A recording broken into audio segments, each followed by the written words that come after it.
And the ACLU is really the gold standard when it comes to equity and civil rights and reforming our broken criminal justice system and ensuring fair treatment.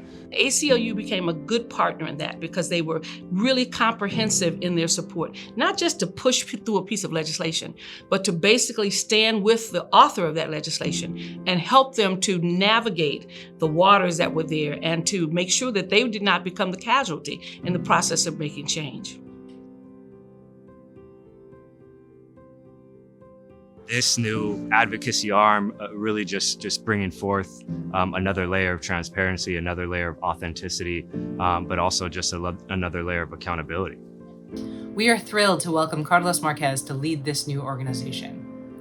He's a proven leader with over 15 years of experience building movements, and we're excited for him to execute on the vision for this new era of statewide advocacy, one that continues our history of legislative success and which looks to the future to build a strong base of supporters ready to mobilize in the Capitol and in our communities. I grew up in an agricultural town called Visalia. Visalia was really the source of my definition of justice, or perhaps more accurately, injustice. Growing up in the Central Valley, in the midst of gang culture, where you understand very clearly that you have to fight for what you believe and you have to fight for your very protection. He's just one of those guys that are in the mix. Things that I never knew the LGBT Center did, they started doing under Carlos's leadership, and it's not a surprise to me at all. It's just what Carlos does. You know, he takes something and he makes it great. He helped me so much when it dealt with schools and kids who are not being taught. He was a strong advocate for that. He was a strong advocate for communities that where there's police brutality and misuse of force in communities. And he wanted to utilize his resources wherever they may be to make sure communities understood what was going on and communities were being protected.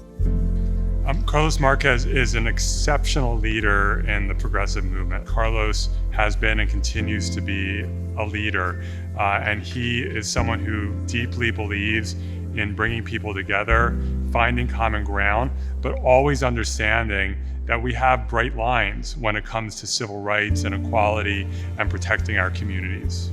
When you see his core values, where he came from, how he was raised and what he had to endure, and then what he became, how he used that for constructive advocacy and effective advocacy, and how he's going from that to being just a true leader for the entire state. We need a force like that, a force that has demonstrated and proven itself over time, and a force in the legislatures around this nation. I feel very prepared to enter the rough and tumble world of the ACLU. The ACLU is venerated because it has taken everybody on equally in defense of the Bill of Rights and in defense of the Constitution and the most vulnerable.